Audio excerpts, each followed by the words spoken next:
Hey guys, welcome to the Dominate DIY podcast. Here we talk about how to dominate your do-it-yourself projects with simple solutions, providing valuable insights to contractors, professionals, and do-it-yourselfers. I'm your host, Mike Quist. Enjoy the podcast. Dominate DIY. Hey guys, welcome to the Dominate DIY podcast. Episode 1. Hey, thanks for joining us. We are very excited to be here. We are excited to have our new podcast studio all finished up. We just got done putting this together, and we would like your feedback. How are you hearing us? Does it sound good? Let us know in the comments below.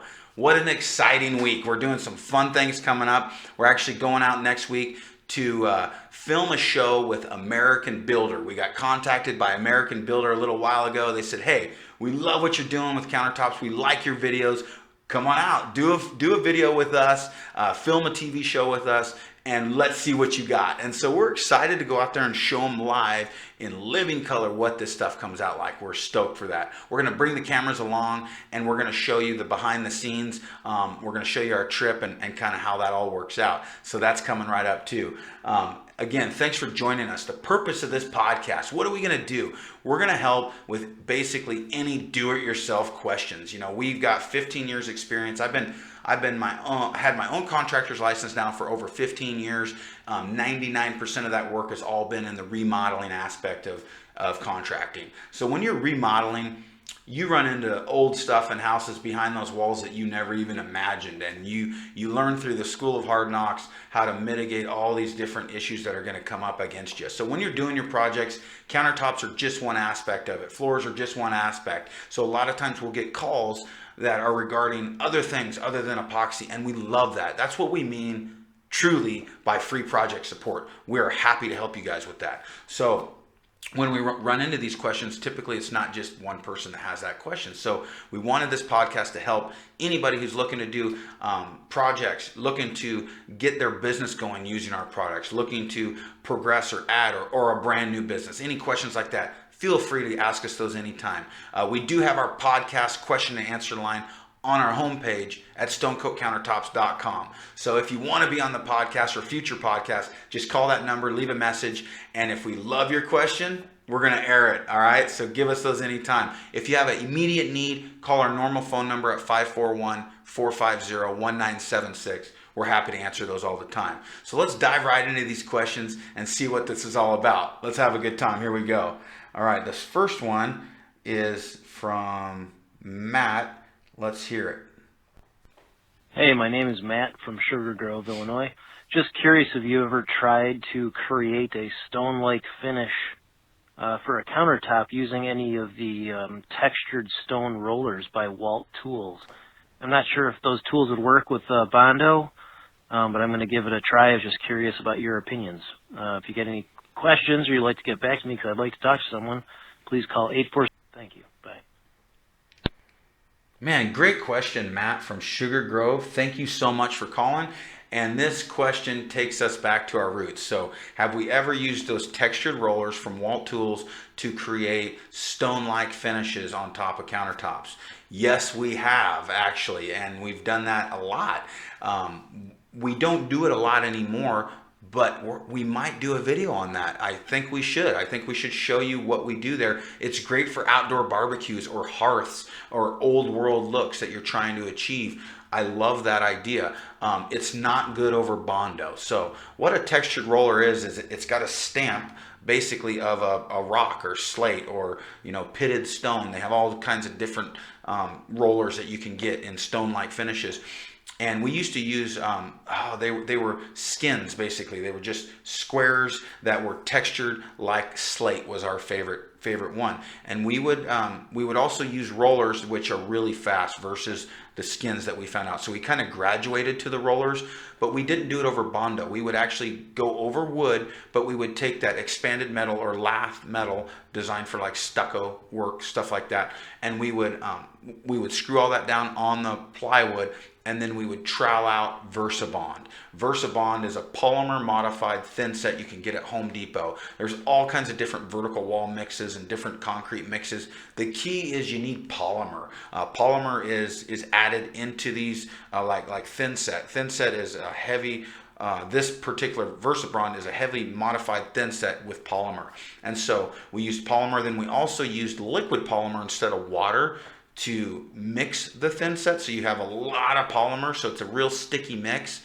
And the reason we did that is because over wood it retained its flexibility a little bit, so expansion, contraction, movement, we never had it crack on us. And so we would use that metal, we'd use the modified thin set instead of Bondo. Don't use Bondo, that would be real expensive, and your roller doesn't work. It picks the Bondo up. Well, your roller is going to also want to pick up this VersaBond unless you spray it, get a little garden sprayer and mist that with water, and then you could roll that textured roller right over it, and it's going to give you a stone-like finish. But you're going to have to play with how much pressure and how long into the set time of that thin set. You don't want to do it right when it's perfectly fresh. Let it start to set a little bit, use some water, and you can put a textured finish, and then you can color that finish. You can actually color it with a heavy mix of pigment in some epoxy, and you could start, or you can even get siliconized acrylic. They sell like concrete stains. You can get that and pre-color it out of squirt bottles, and then do clear epoxy over that. Or the sky's the limit on those looks. That is a great question. I think we'll do a tutorial, but I hope that answered it. Give it a whirl. Let us know what you think. Thanks a lot. Thanks for that. We are going to send you some free epoxy, but call us up, say, hey, I was on the show. Make sure you send it to me, because we will, and we're going to keep this list, but we have your phone numbers, and we need to get in touch with you to get your address. All right, let's go on here. Let's try this one. Here we go. Let me try this again. I forgot to put a name to this. My name's Ron Wilson. My phone number's 515. Questions about humidity. Our house is a berm house, and we have an average high humidity. Will your product dry correctly in a house with humidity above 50%, or do we have to use a dehumidifier to dry out the house a little before applying the product to our countertops? Thank you. That's a good question, and 50% is a real safe number. That's where we like to be under, but let's say that you are above 50%. So we got a lot of folks that use this out in Louisiana. They use it out in Georgia in the dead of summer, and there's really high humidity in those instances. And we've had great luck. We had to use a focus group out there. Really, hey, try this out. Let us know what you think. And we know that it works now. So yes, you can use it in high humidity. And what we would suggest between coats is using just soap and water and 200 grit sandpaper, and just sanding that off to where if you have any Amy blush or any residue on the top, that's going to clean it off, and you're ready for your next coat. And then at the end, you can just clean your counter with soap and water, but that removes any of that iridescence if you have any. But we haven't had any of that. That hasn't been a problem. We do have moisture tolerance in our formulation, so you are pretty safe, but we like to be really safe and err on the side of caution. So if your house is below grade and it's really humid, consider doing this in a different environment and then installing it in that place after it's cured. Or if you can't do that, it doesn't hurt to get a dehumidifier, or maybe someone you know has one that you can borrow. If you're going to do this all the time, then create an environment that you can control the humidity in if you can. If you can't do that, then follow that first step. But that's a great question about humidity. Appreciate that. Again, you're gonna get an epoxy prize. Good job. Thanks for calling us. All right. Next question. Let's see what this one is. You guys are my heroes. I love you all so much because you helped me have confidence in doing my countertops. My question is, if you get famous, you won't move to Hollywood, will you? That's a funny question. First of all, you guys are our heroes. The stuff that we get sent every day, the pictures that we see that people make using our products, that is awesome. You guys rock. We have customers that pick this up and just run with it, and the ideas they come up with are outstanding. At first, we suggest, not reinventing the wheel, but as you see how this thing works and see how these products work, the sky's the limit, seriously. As far as being famous in Hollywood, Hollywood wants nothing to do with a face like mine. I got a face for radio for sure. So no Hollywood in our future. Great question. Thanks a lot, and appreciate that. You are getting some free epoxy. All right. Let's see what the next one is here. This is Mike, hey, this is Taylor Tenney out of Salt Lake City, Utah. I have your product, and I am doing a 3-foot wide by 9-foot long bench top that's affixed to my working shed.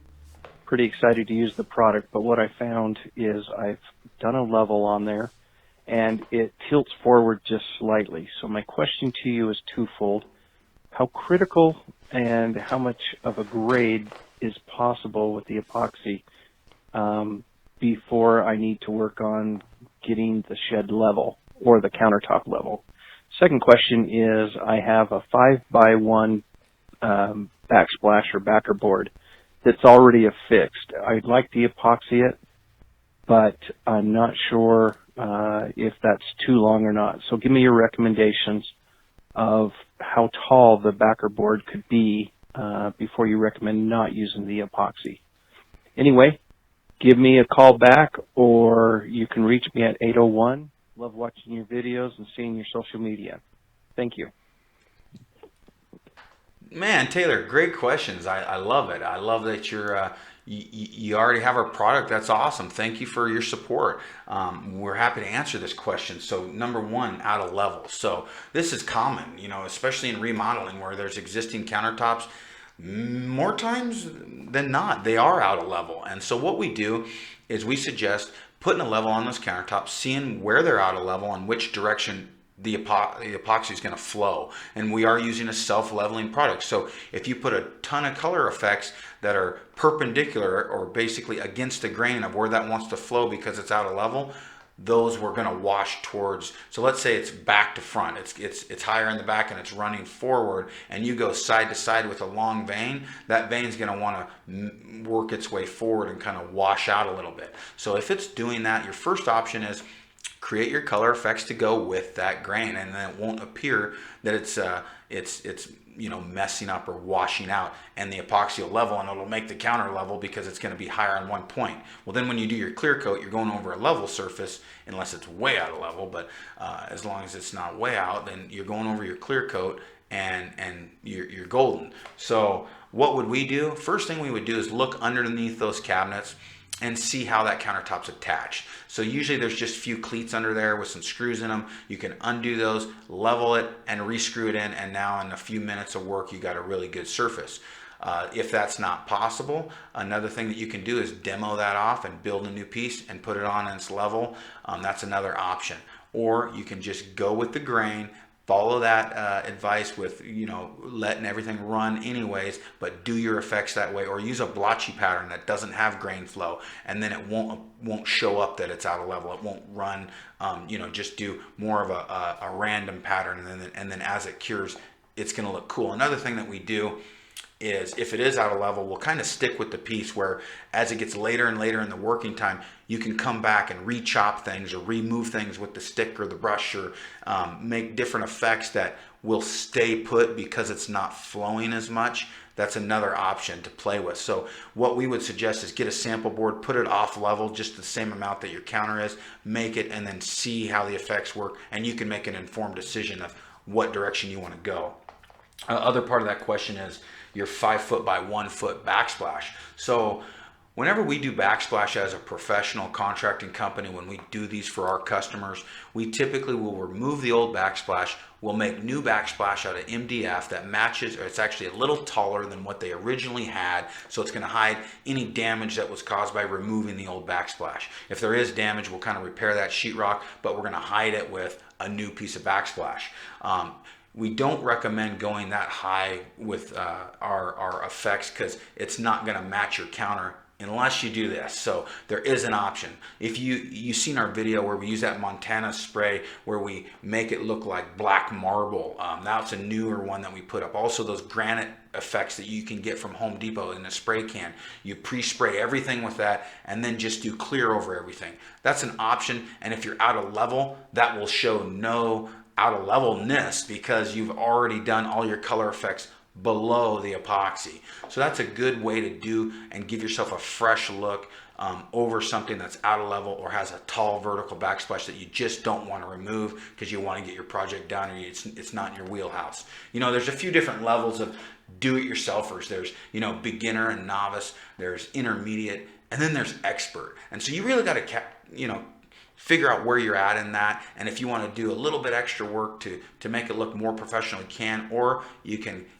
spray different sprays on before you do those effects, and then nothing's going to run and it's going to look perfect. And those looks with the fracturing spider marble that we did and the granite looks, those are outstanding. They make your project look incredible, and it's perfect for a really novice user of epoxy. It's going to get you in the world to see how easy it is to repair old surfaces and make them look good again.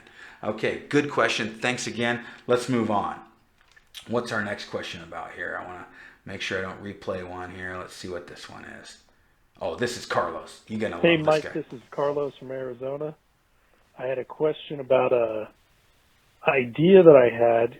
Could you do your, in theory, 3 coats? Your first coat would be your color coat. Your second coat would be a clear coat with some small hairline cracks of a specific color. And then your third coat would be a clear coat. And what kind of effects do you think you could achieve with that technique? And I just want to give out some advice to anyone who's ever thought about doing stone coat countertop. You got this, you know, just go for it and do a couple samples and you'll get the hang of it. And I want to thank you, Mike, for all the advice you've given me. So can't wait to see the podcast and you take care. Thank you, sir. Bye. Man, Carlos, I love this guy. Carlos and I have known each other now for a long time. He contacted us, probably 15 months ago, I don't know, over a year ago.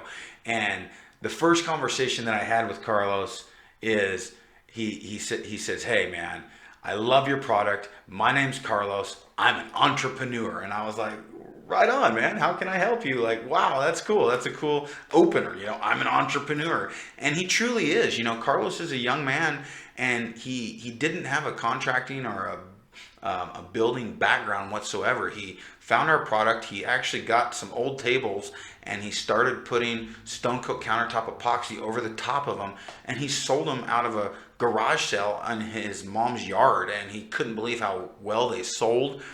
And he told me this story, and I says, you know, Carlos, I'm going to mentor you, man. Like, give me a call every week. Call me, man. And so we've talked a lot. And Carlos, I'm fond of this guy, man. He impresses me. His level now is incredible, what he makes. And he actually has an employee. They do kitchens all the time. He's got himself a shop. The guy is really an entrepreneur, and he's taking this thing to the next level. Congratulations, Carlos, on that. And man, Carlos, you got to get on the show with me, man. I want to call you and talk to you so that we can really hear your story. I can't do it justice. I need to hear it from you, man. To answer these questions, great questions.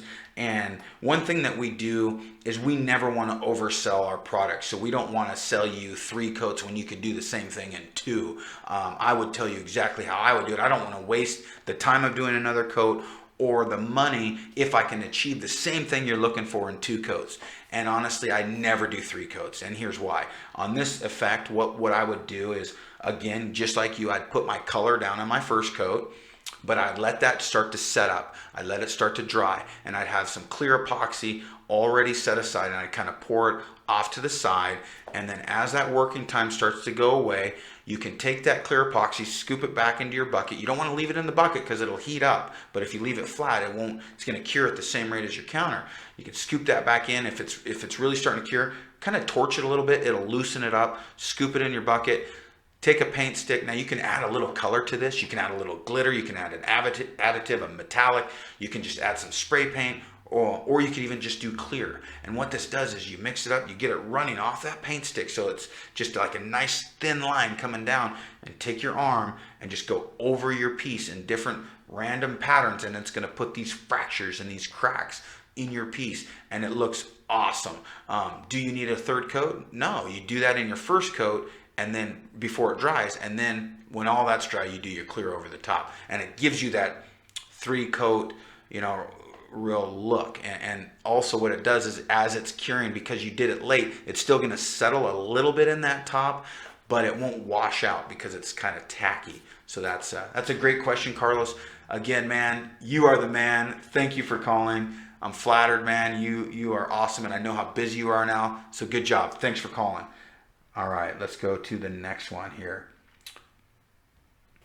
Hi, looks like you have an excellent product. I'm curious as to how hard the surface is. If I take a knife and cut a tomato, am I going to leave a mark on the countertop? Love your answers. Thank you. Bye. Oh, thank you for this question. Sorry, that was a little choppy on the connection there, but what was being asked is, can I cut on my countertop? Can I cut a tomato on the countertop? No, don't do that. We actually have a video that's our durability video. And one thing that we really want to portray is exactly what you can and can't do. And one of those things is cutting on the surface. So a lot of folks do this. They have rentals, or they have properties like that other people are using. And when you have renters, a lot of times they're going to beat up a property. Do they cut on countertops all the time? What will happen is it's going to leave little tiny marks, and we show that in a video when we actually cut. It's our durability video. We cut on the counter, and it does leave these little tiny marks. The beautiful thing about this is, just like a solid surface material or a Corian, you can refinish this by sanding and polishing. Now, sanding and polishing, it is more of an advanced step, and we do have videos on how to do that, but you want to practice on a sample board before you do it on your countertop to make sure you're really happy with those results. But we just don't suggest cutting on your counters. It's also very heat resistant. You can set hot pans on it, but we don't suggest doing that. Don't make a habit of that, but it's very important to have that in your formulation, so that if there is an emergency and something hot's down, you don't just destroy your counters or melt them. So thank you for that great question. Again, we're going to contact you and send you some free epoxy. We appreciate you. All right, let's go. I hope you guys are enjoying this. I'm having a great time. This is awesome. Let's see. Let's do one more here. Hey guys, this is Steve. Hey, I have a Corian kitchen with Corian countertops. The countertops are white, and they're probably about 10, 15 years old. And I was wondering if this product actually worked for it, the stone coat stuff. What I would really like to do is put like the natural wood or the natural stone look with metal flakes in it. I'm just wondering to know if that would be a viable option. Also, too, is one of the side counters has a crack in it. Will it be the best way to patch that or repair that first? Or will the acrylic process just cover that up? So that would be it. The name is Steve. Another question that I have, I've kind of got the molded kitchen sinks, or the molded bathroom sinks that have the counters and the sinks molded together in the bathroom. I'm wondering if the process would work there too. And just to go out clearly on a way limb, would this work for showers as well? Would you recommend that? Is that even possible, just because they're all vertical versus horizontal? Anyway, name is Steve. My number is 485. Steve, great questions, man. That's a lot of information. Very, very good questions. And we get these questions a lot. Let's start with over Corian. Corian is what they call solid surface. It's epoxy with aluminum oxide, and it's a really classic product that people have in their kitchens all over the country. And so we do run into this a lot, and Corian does crack. And so there typically is cracks in Corian in some cases, not typically, but in some cases. So a couple ways to address those cracks, and that's what you want to address first. Sand everything, clean it out. So we like to clean the whole surface, degrease it, sand it with 60 grit, or we take our metal sanding disc and we just really rough that whole kitchen up to create a mechanical bond. And then what we're going to do is we're going to address that crack. You can use Bondo, but if that crack has movement where that counter's moving back and forth, you really want to use something that has some flexibility. And so we'll use our crack coat. It's a new product on our website, and it's a quick drying formulation that we have that we thicken. And you can thicken it to your desire. So you can make it a really good paste, a glue, and you're going to butter that over that crack, make it higher than the crack is, and then you could sand it flush. When we installed the Corian years ago, we used to use a product called Integra Adhesives. It was a two-part thing that was in a gun, and we would just squirt it right into cracks or our seams, and it would dry fast, and you sand it, but you had to have like a special gun. And so we do have that quick coat. That would work really good. Bondo will work, but just make sure there's no movement, or else it'll ghost through, it'll come back. Next thing, your molded sinks. So get this question a lot. People have integrated sinks in their surface, and they want to know, can I go in that sink? That's kind of leading back to one of our other answers. Anything that's not horizontal, it's going to flow. It's a self-leveling product. So if you do your sink, we have a video on how to do integrated molded sinks. Usually these are in cultured marble in a bathroom.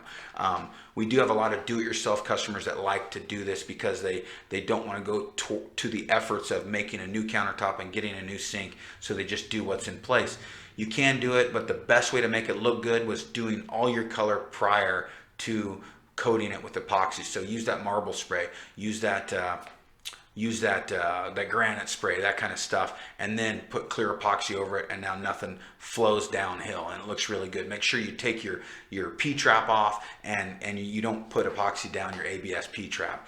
Another thing to remember is when doing your shower. So you asked us about showers. Can I do my shower? Heck yeah, you can do your shower, but here's how we do it. You have a couple options there.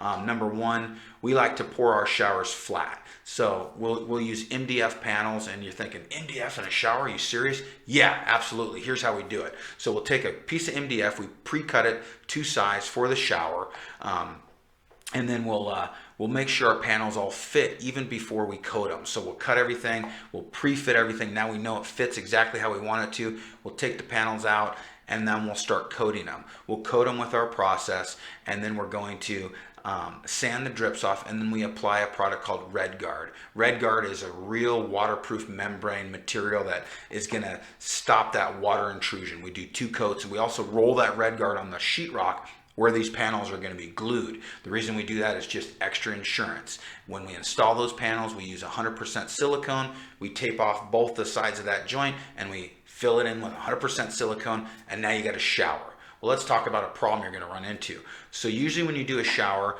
your back panel, or let's say it's a tub back, so you got a tub, shower combo, you got a bathtub in it, and that's a 5-foot wall back there. Well, MDF comes 4 foot wide. So you turn that MDF on its side, and now it's 8 foot long. So you cut it to size, and now you have a seam. Well, to really accentuate that seam, instead of trying to butt them and make them look good, we usually do a line of tile right there, or we'll take a piece of decorative steel, or we'll do something really cool that's like a liner right there, maybe 4 inches tall or whatever, and we'll make a really cool accent, and then we'll do another piece on top. Or you could even make another stone coat piece that's different, that a little different color, or like just a solid black or a chrome or whatever you want, and really accentuate that instead of trying to butt those seams. That's a great tip. Another thing that I wanted to talk about too is a quick tip that I love doing is we'll take Tyvek tape, and we'll actually put it on the bottom side. We just started doing this. We put it on the bottom side of our countertops, and then when all these drips are dry, we'll peel that off, and it peels those drips off perfectly clean. So that's a great tip, but do it right where when you router the underside of your top, you're going to use a little 1/8 inch router bit so the epoxy flows under that. Just put that tape right after that router stops, and then you're going to get a great release. Good questions, man. These have been great questions. Let's see. We're going to take one more here. Oh, let's do this one right here.